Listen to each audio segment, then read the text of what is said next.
In section 1.3.3, we're completing the square. So this is a technique you can always use when you can't factor, when you can't take the square root method, then you can always complete the square. Completing the square works on all quadratics. Sometimes you get a quadratic that just isn't factorable, or it has a linear term, so I can't use either of those techniques. So moving on to completing the square. So the idea of completing the square, it's transforming a quadratic equation, so in general form, that's ax squared plus bx plus c, to a perfect square. So we end up converting it and making it look like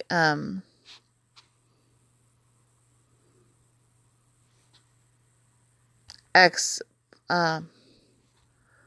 plus some other variable, I don't know, let's call it capital A, squared equals to some other b. So we want to convert it so it looks like a perfect square, and then we can use that the square root method on it, because then we can just take the square root of both sides. So that's the idea. Here's the 4 steps. I'm going to run through these quickly and then go to some examples to model it.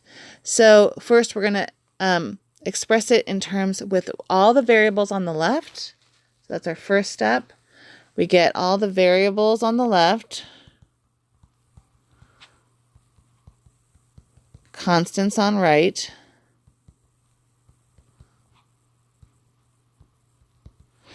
and the leading coefficient there is 1.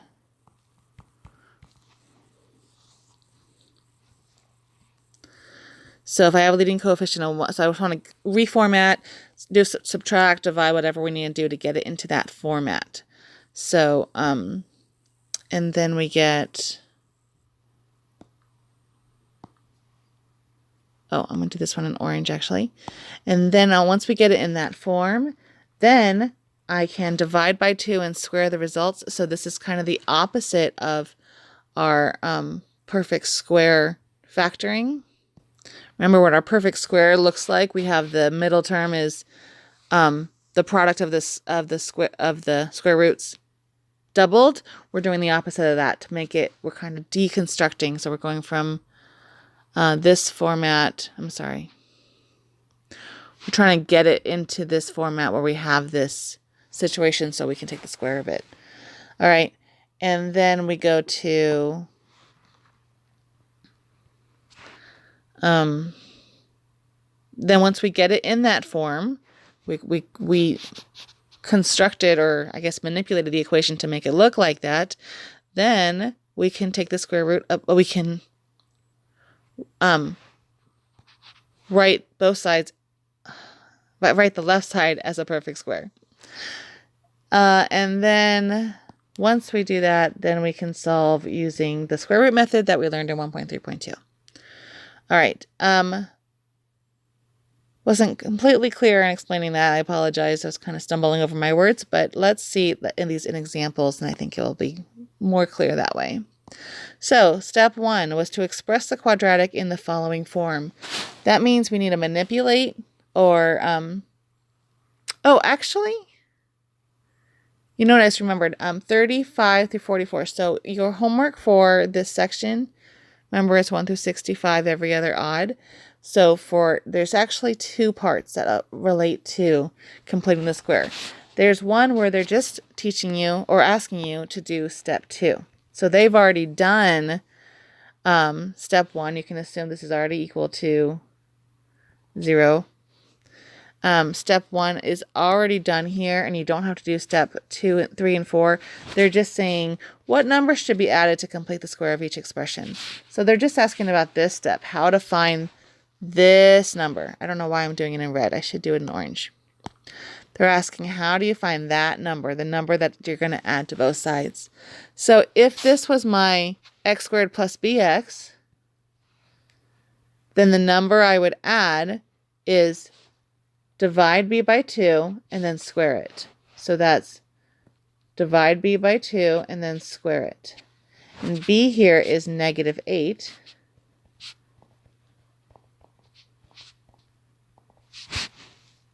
And you get -4 squared, which is 16.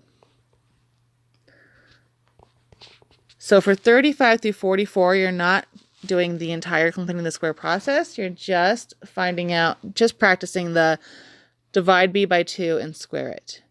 So in 40, the b term, the linear term, is the negative 1/3.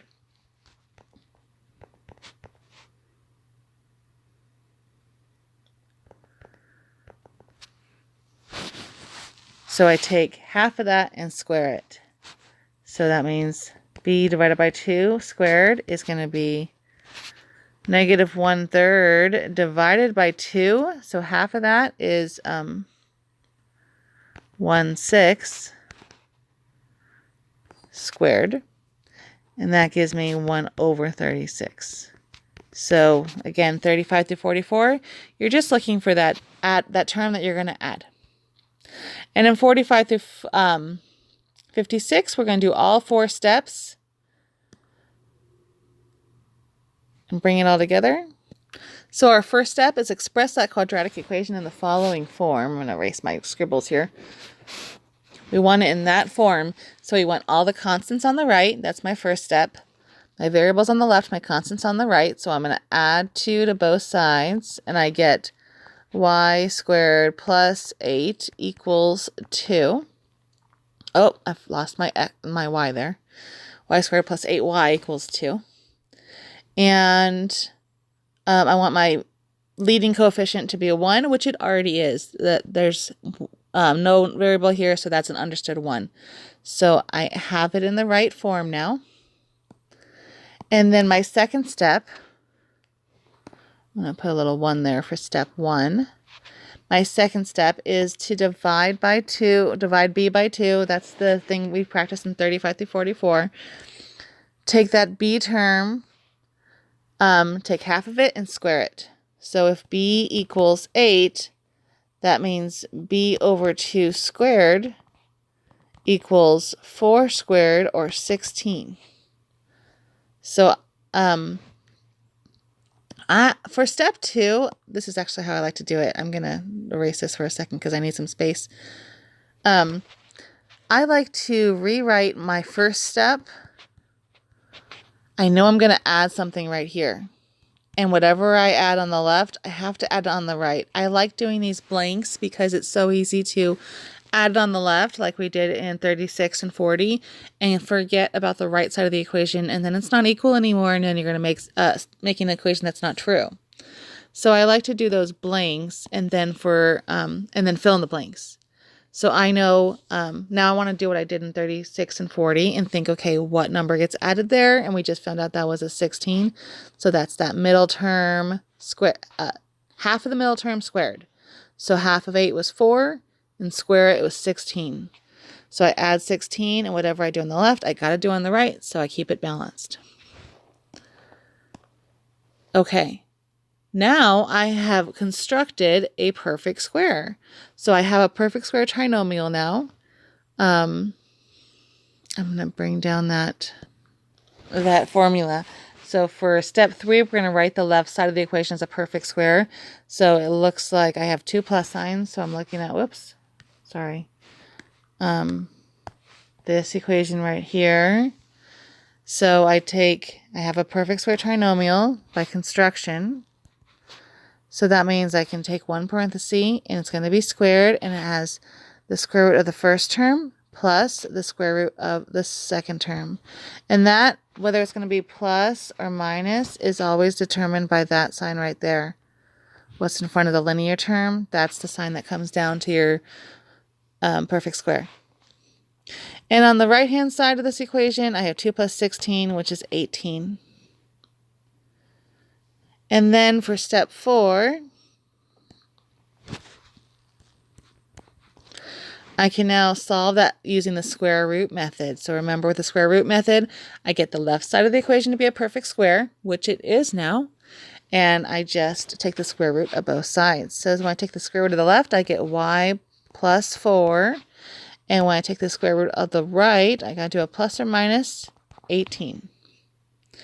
And then solving for y by subtracting 4 from both sides, I get y equals plus or minus radical 18 minus 4. I can't combine those because they're not like terms, but I can reduce the the radical 18. 18 has some factors, 9 and 2, so I can rewrite that as plus or minus square root of 9 times 2 minus 4. And that, I can take out the 9, because 9 is a perfect square, and the square root of 9 is 3. So I can reduce that radical like this. And here is my final answer.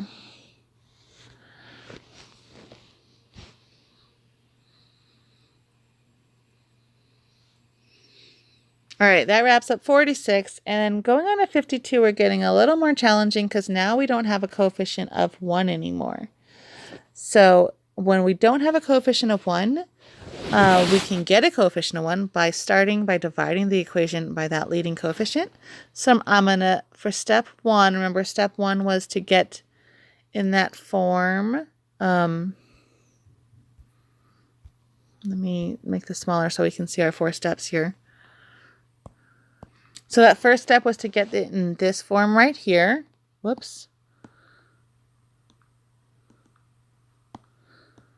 And that means I need to start by getting that coefficient equal to 1. So I'm going to divide each term by 2 to do that. And I get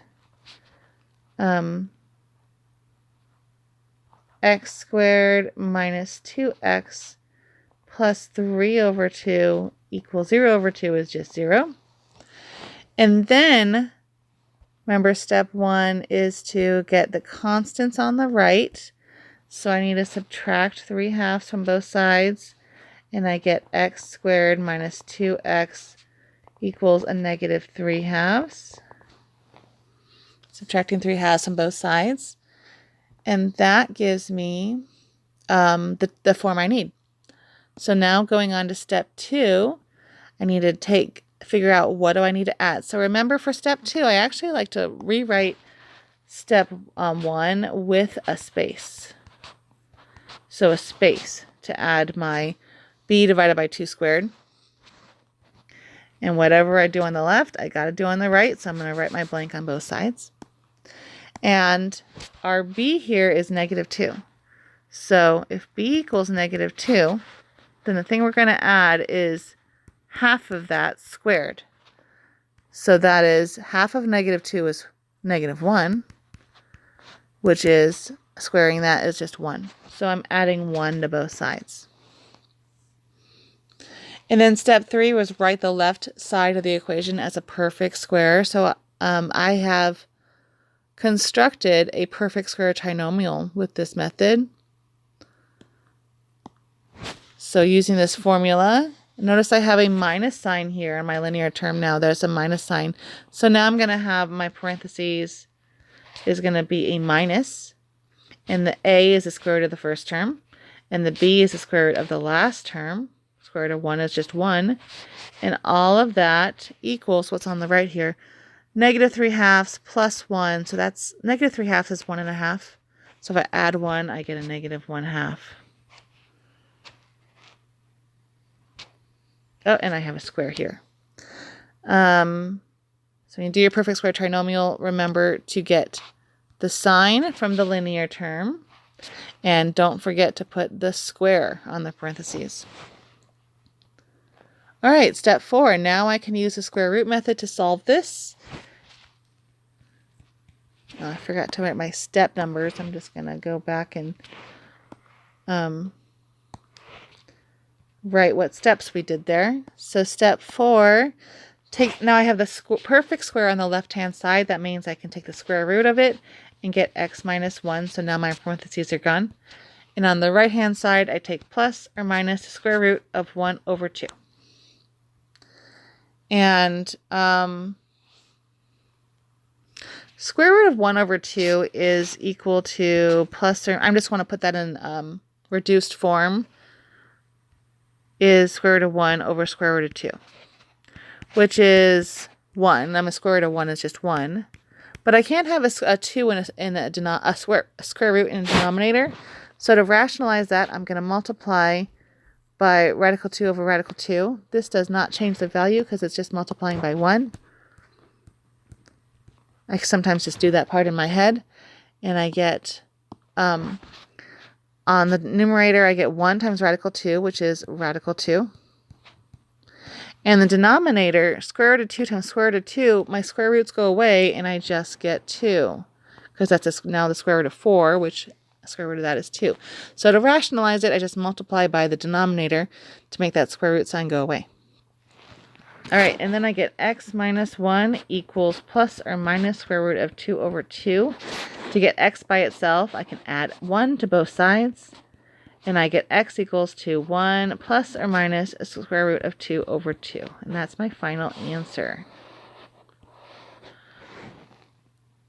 And that is 1.3. So looking a little crowded, so I'm just going to shrink those stuff up so it looks a little neater. Something I can't quite do on paper, but I love doing that on the computer. So here we go. There's 1.3.3.